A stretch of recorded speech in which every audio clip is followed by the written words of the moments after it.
started. Today we're talking about radian mode and coterminal angles. So we have a lot of, unfortunately I'm going to have to talk a lot today. So radian mode first.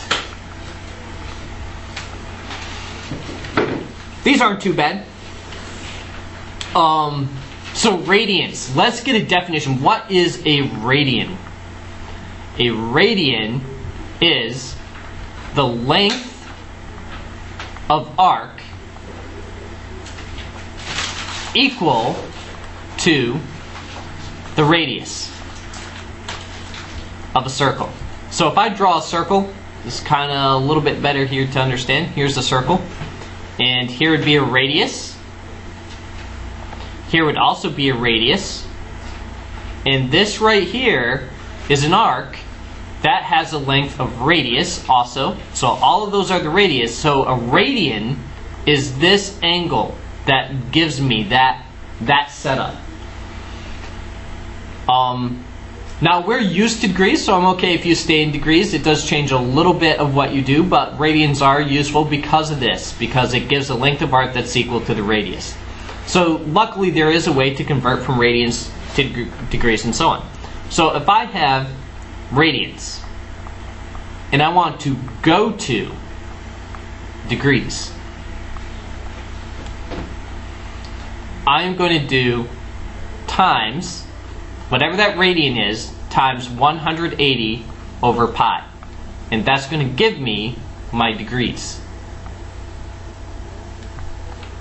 So that's going to be radians, this is my formula, times 180 over pi. And a quick trick to remember this is I expect my degree measure to be larger in magnitude than my radian measure. Now they measure the same angle, but I expect the number to represent it in degrees to be bigger than the radian one. If I want to go from degrees and I want to go to radians, I'm going to do degrees times, I'm just going to flip this thing around. It's going to be pi over 180 because I expect it to be smaller, and that's going to give me my radians. So this is the other formula. So let's try a couple. Let's say, for example, I have 60 degrees. Now how do I know if I have degrees? I'm going to have this little symbol. If I have the degree symbol, I'm in degrees. Now here's where a standardized test such as the SAT or even your textbook or a test that I give you will try to trick you up. I won't put the degree sign there. And if the degree sign is not there, you have to assume you're in radians. Even if it looks like it should be degrees, if there's no degree symbol there, you are in radians. Another thing that they tried to do on the SAT is they tried to trick you to switch your calculator to degree mode, and then they go back to radian mode, and then you forget to switch your calculator back. So your calculator, probably right now, your calculator's default to radian mode. Probably somewhere along the line since you've gotten it, you've switched it to degree mode. So you're going to want to keep that in mind because that does change things. Alright, so we have 60 degrees. Let's get it to radians. So we're going to do 60, and just get your calculator ready so you can pop out some answers. We're going to do 60 times pi over 180. And what do we get? Some of your calculators will reduce that for you. What do we get?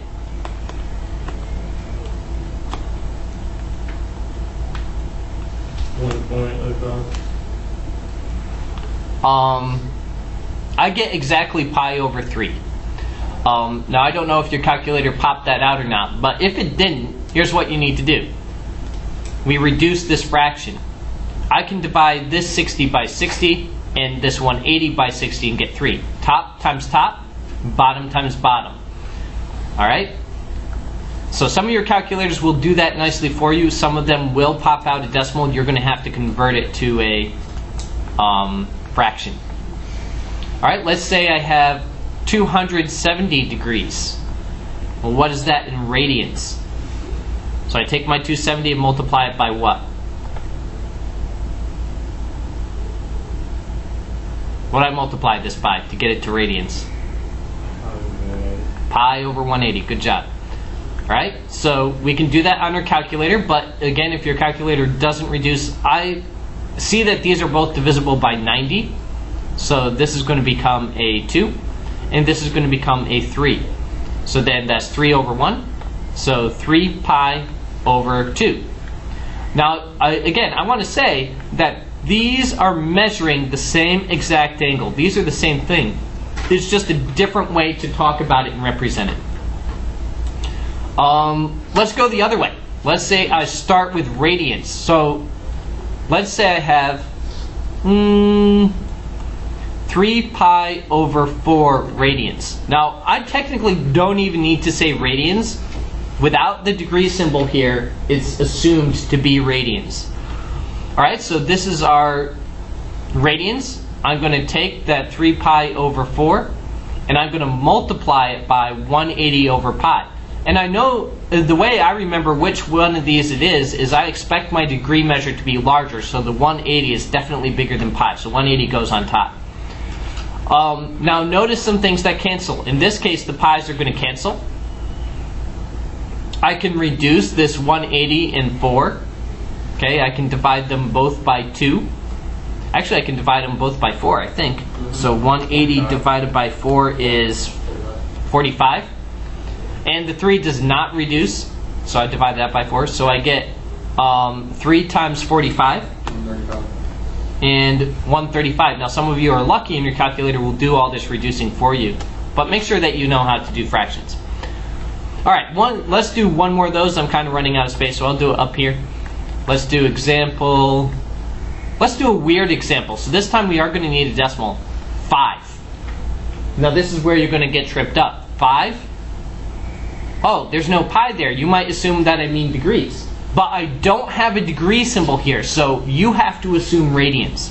So even though there's no pi on this, I'm going to say, all right, he's in radian mode, let's get it to degree mode. So we're going to multiply by 180 over pi. And this time, though, the pi's do not cancel. There's no pi here to cancel. So I'm going to have to get 5 times 180, and then I'm going to divide that by pi. So I get 900 divided by pi. Now, I could write that as 900 over pi, and that's in degrees, so I put my degree symbol there. But I'll approximate it, and I get 286.5 degrees, approximately. So sometimes the pi's don't cancel. You know you're in radian mode if there's no degree symbol. Any questions on changing to and from radian mode? Whew. Okay, so at the end of class we'll do some more examples of that, see if you actually remember. Alright, so we're going on from there. And now we're going to talk about trigonometry. In our last two of our last 3 chapters, this is 2 of them, trigonometry. And we want to learn today sine, cosine, and tangent. And these will be fine and easy for you if you can remember that these are simply ratios.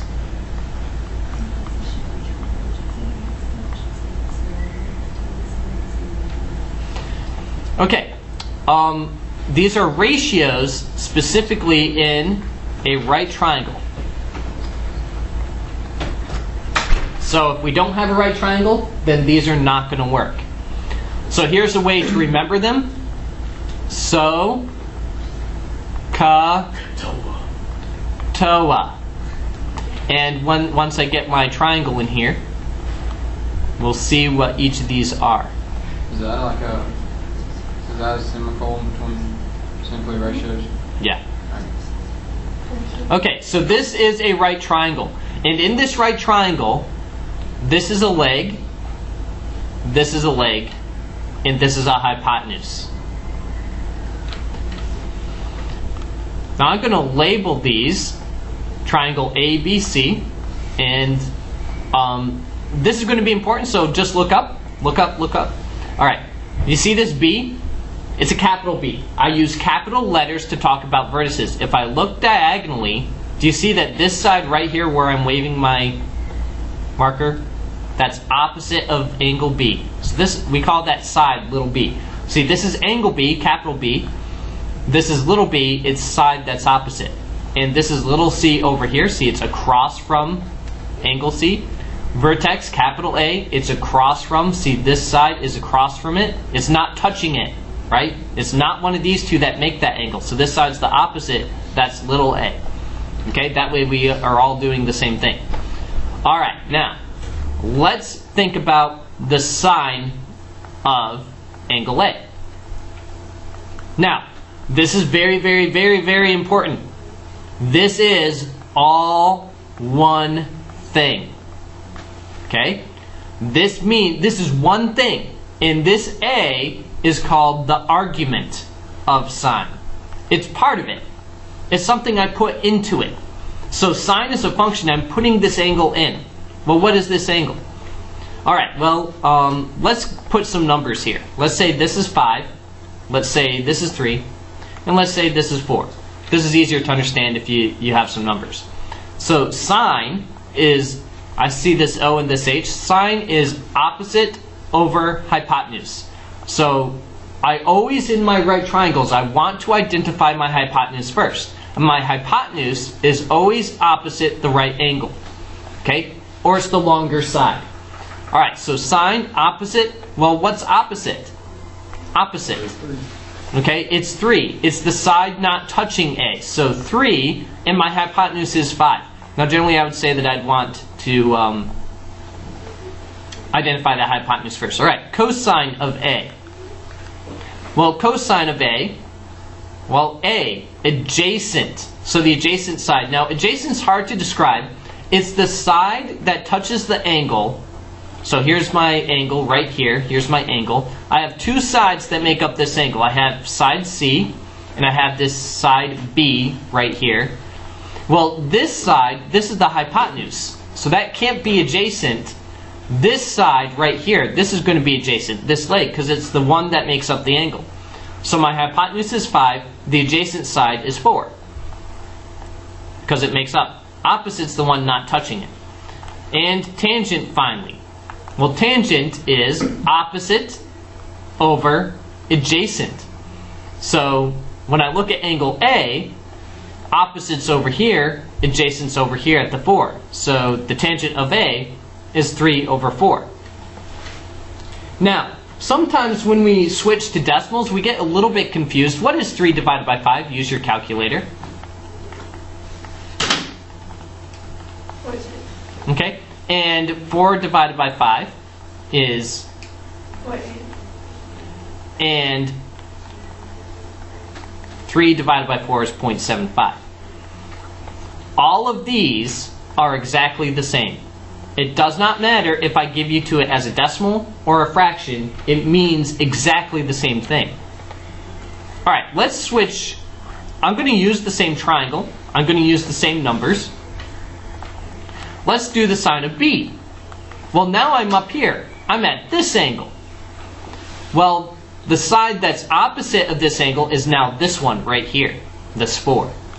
But the hypotenuse stays the same, 5. Cosine of B. Well, now this side's adjacent, so that's 3. This is the hypotenuse, 5. And tangent of B. 3 is adjacent, B is opposite, so 4 over 3.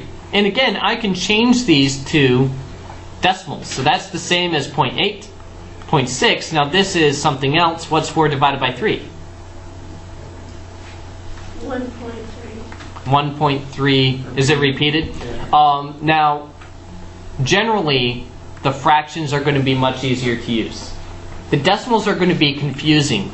So if you get the decimals, I would change them to fractions if possible. All right. Let's do another triangle.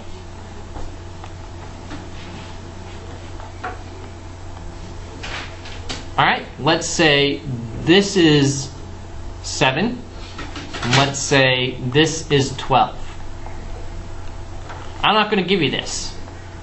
And let's say my angle's right here. I'm going to call it angle theta. Okay? So I haven't labeled my sides or vertices because that really doesn't matter. As long as I know my right angle, I can set this up. So what is the sine of theta? Well, theta is this angle right here. No, this is a Greek letter, theta. We'll be using thetas, alphas, and betas a lot when we do trigonometry. All right, so sine is opposite over hypotenuse. Well, my hypotenuse is 12. But notice I don't have this opposite side. What is it? Any ideas? How can I get this side right here? Yes, we are going to need Pythagorean's theorem. Which again, all of this stuff only works if we have what type of triangle? Right. It has to be a right triangle. So we're going to use Pythagorean's theorem. We have 7 squared plus whatever this is, we'll call it x, equals 12 squared. Or, b squared is along with Python. Huh? Okay, yep, sure. That's fine. We could do that. Quiet you. So we subtract 49, and we get x squared equals, what's 144 minus 49? 95. Say again? 95. 95? Yeah. So that's x squared. I take the square root. Square root of 95. 9.8. Okay, we're going to leave it exact. So the opposite side here, this side is that root 95. So root 95. How about the cosine of my angle?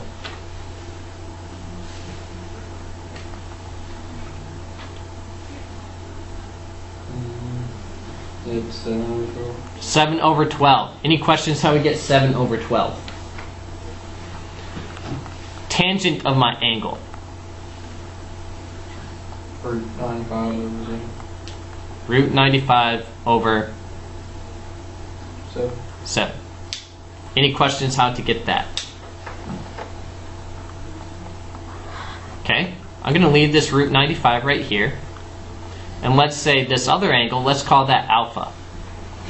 What is the sine of alpha? Now this was the 12 right here. Is that like a Jesus fish? Yes. Okay, what's the sine of alpha? 7 over 12. Yep. Opposite over hypotenuse. You always want to identify this hypotenuse first so you don't get it confused with adjacent. What's the cosine of alpha? Root 95 over 12. and the tangent of alpha. 7 over 95. 7 over root 95. Should we leave that like that? No. No. That's right. That is the ratio. Sometimes we'll do what I'm about to do. Sometimes we won't. We'll rationalize. And when we rationalize, we get this.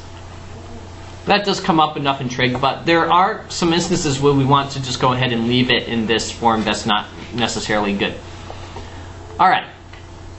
We don't solve triangles today, but we do need to know all of what we just did to do what we're doing today. So any questions on that? No. We good? Okay, then we can actually do what the book wants us to do today.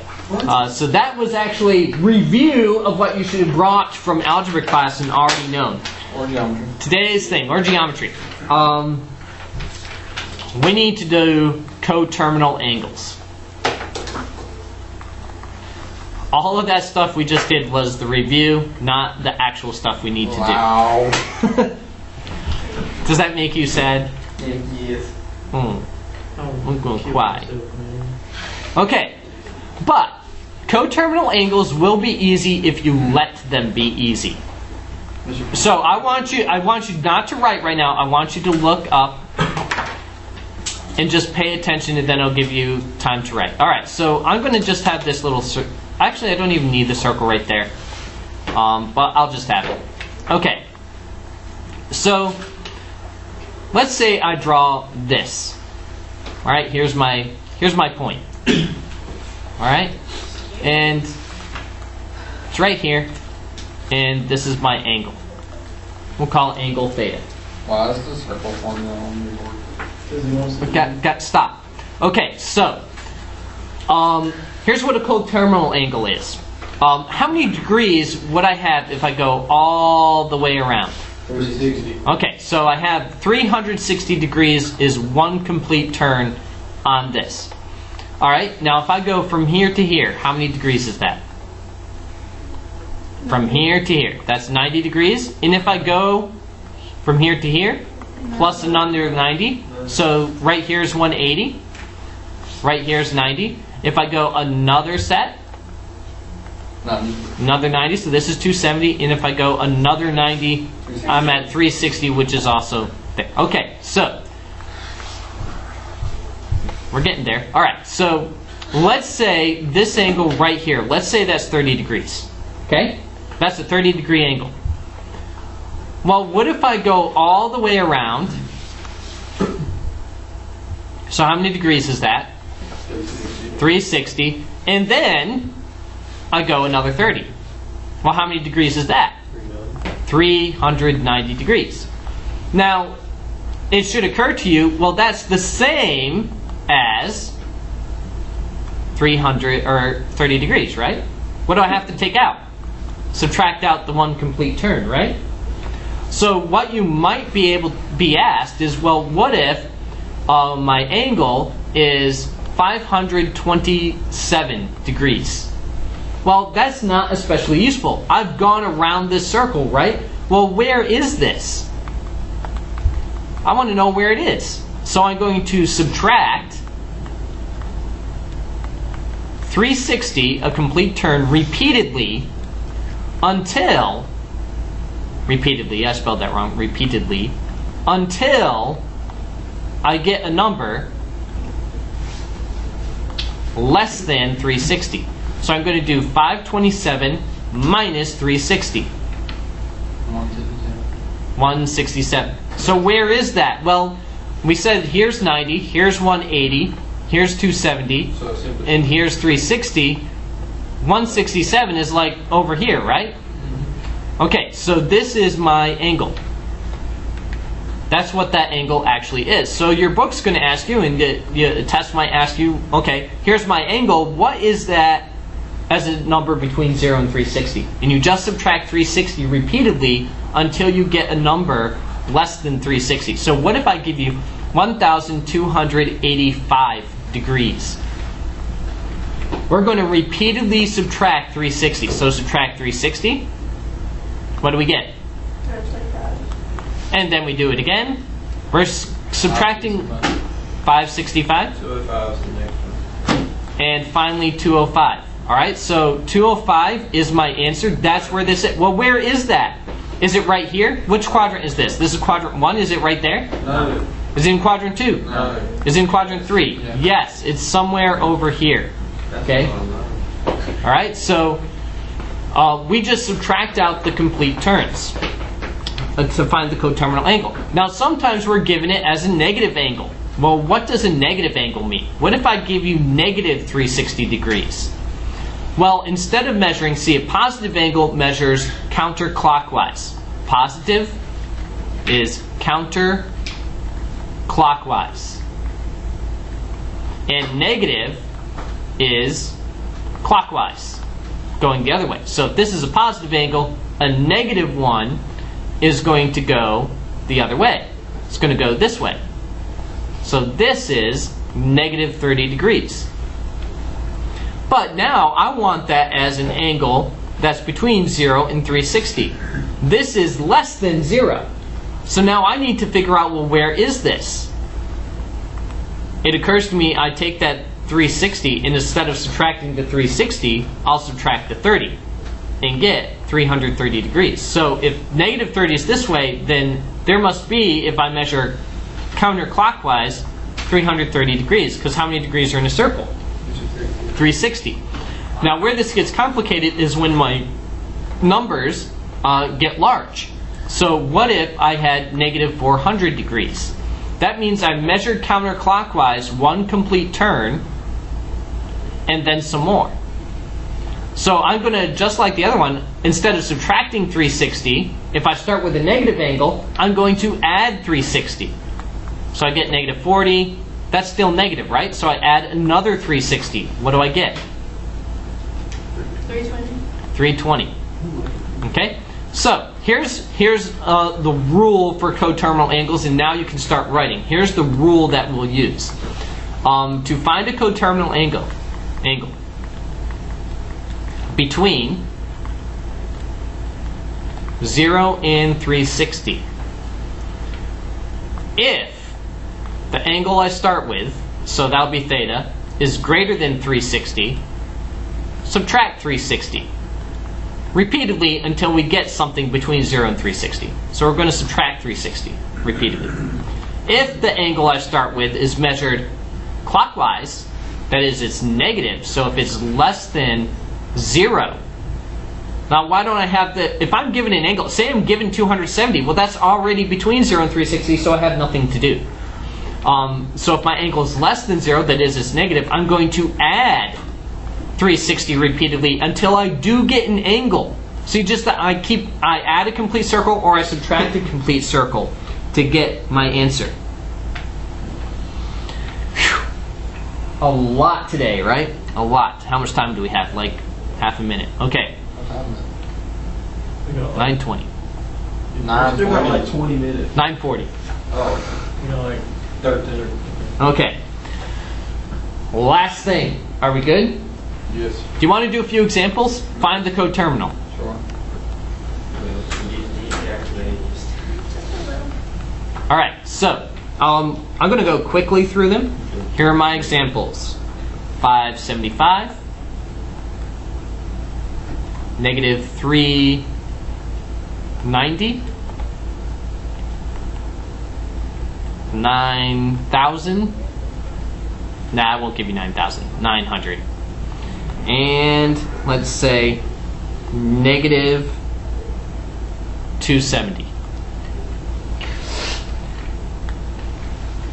Okay, so we'll just give you a minute because you're just adding or subtracting how much? 360. 360. That's going to give you your coterminal. do it one time or However many it takes until you get a number between 0 and 360. It must be between 0 and 360. Oh, I just noticed I can't scroll up on my calculator. you what? I can't scroll up on my calculator. It's All right. 9,900. It's 900. Okay, this one. What do we do? Subtract 360. We subtract 360. It was 575 minus 360, and we get 52. 215. That's the coterminal angle. Forgot the- Now, if I listen, and these should all be degrees. It's important for you to realize if I draw these angles, they are on top of each other. They're in the same exact spot. The next one, what do I do? Add 360. Yeah, and this one we add 360. How do I know? Because I have a negative angle, so I need to add complete circles to get there. You have negative 30 and you have to add it again. Okay, so I get negative 30, so I have to do it one more time. And you have 330. So I get 330, yes. Okay, 900. I'm going to subtract 360. And that doesn't work. I subtract it again. And yes, Jarrett's right, 180 degrees. And the last one, what do we do? Add 360. Add 360. Good, now We we do do Okay? So you don't want us to put the alpha, you want us to put the theta? It doesn't matter. Alpha. Alpha. Actually, we're going to use alpha for something shortly. Probably tomorrow. Okay. Whew. Okay. I'm going to give you a point now. Now, don't get confused if you read directions that say an angle in standard position or this is the terminal ray. The essential information that you need to get is, well, any angle is going to be made with a terminal ray. This is the terminal ray. This is where and this is my angle. Okay? Let's say I give you a point. Maybe this point is 1, 4. And I ask, well, what's the angle?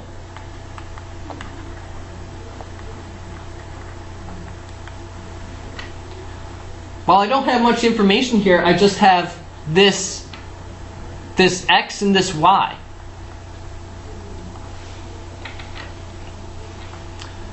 This is tricky, but if you can think about it, this is quadrant 1, and in quadrant 1 I get 0 to 90 degrees, right? Yeah. And in quadrant 2, I get from 90 degrees to 180 degrees. Now, I don't include 90 or 180. And then in quadrant 3, I get from 180 to 270 degrees. And in quadrant 4, I get 270 to 360 degrees. Okay? And then that's one complete turn on my axis. So here's what we're going to do if we want to know the angle. We're going to make a right triangle. So I'll just dot this in red.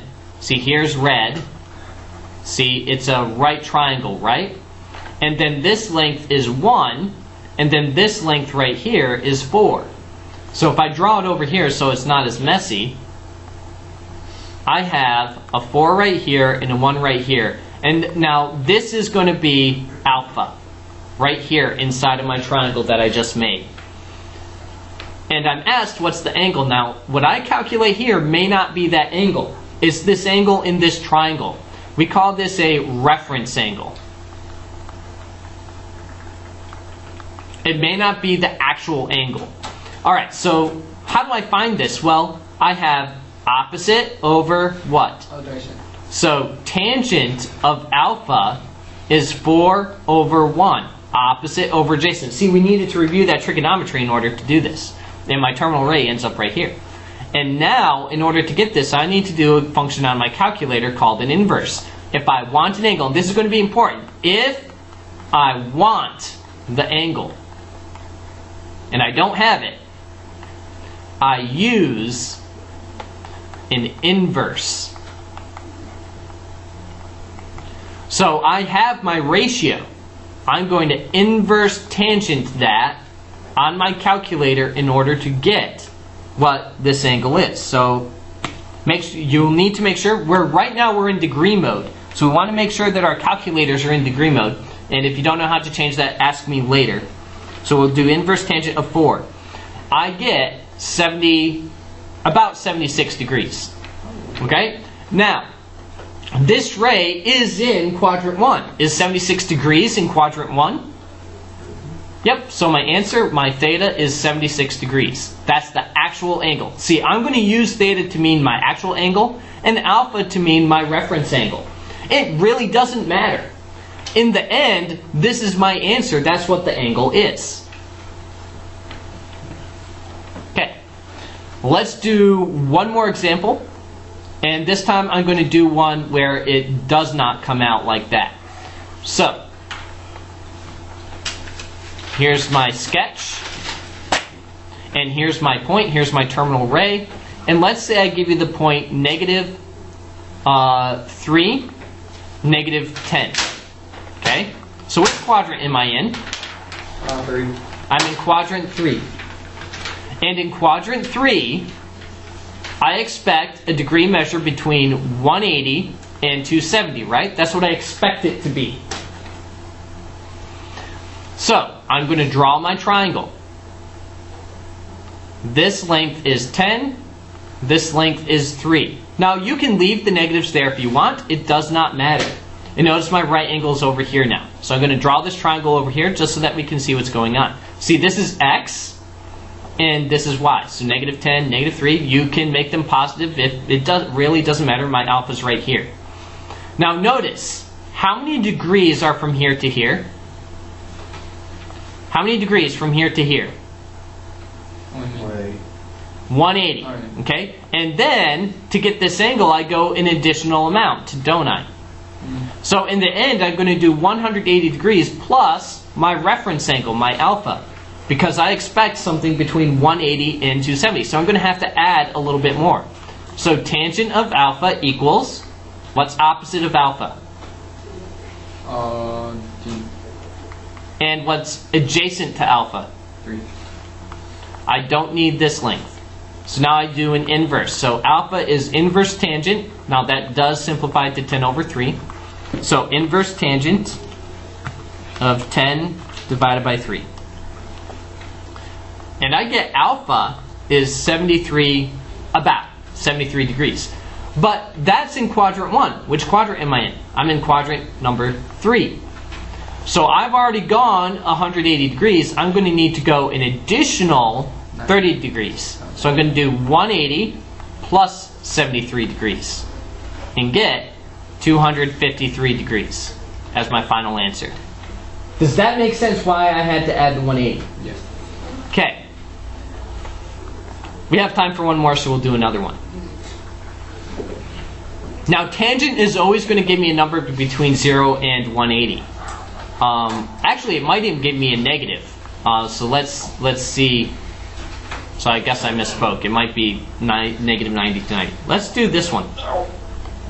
Let's say this point is 5, negative 2. Okay? I want to know what angle this is. See, what I'm finding this angle. That's what I want to know. I want to know my angle between 0 and 360. But when I draw my triangle, I'm finding this angle, aren't I? This little one on the inside. Alright, so when I draw this right triangle and complete it, here's my alpha. How long is this? 2. No, -2. it's 5. Oh, 5, sorry. Okay, it's this length right here. It's x. And this is negative 2. Okay, I'm going to go ahead and leave that there.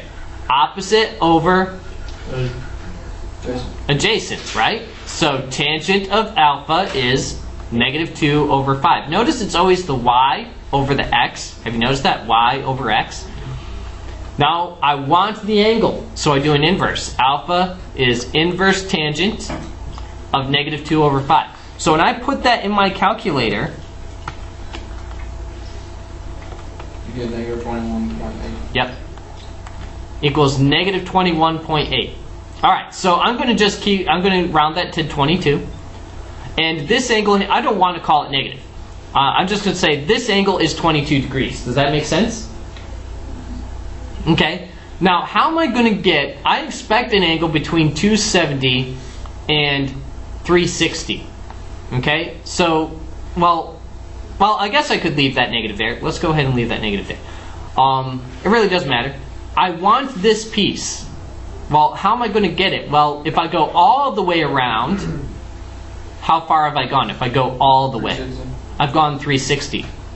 Okay, so I'm going to do 360. This little piece is in the way, right? So I'm going to subtract my 22, and I get 300. What? 338. This is very important. Reference angles always measure from the x-axis. Sometimes students get confused, and please look up so that you do not become one of these students. Some students try to write reference angles, like let me just draw a reference angle right here. Here's a reference angle right here. Okay? I'll change this color. I thought I was going to change this color. Don't go quite yet. Some students try to write a reference angle right here. Do you see where I marked? Why is that wrong? Because that's made with which axis? Why? The y-axis. That's going to be very confusing. Reference angles are always drawn with the x-axis, so it's always in here, which means I'm always going to be adding it to 180, or I'm going to be subtracting it from 360, depending upon which quadrant I'm in, or maybe subtracting it from 180 if I'm in quadrant number 2. Okay? Now, what you should work on to be prepared for tomorrow is page number 840, numbers 8 to 48 even. Okay?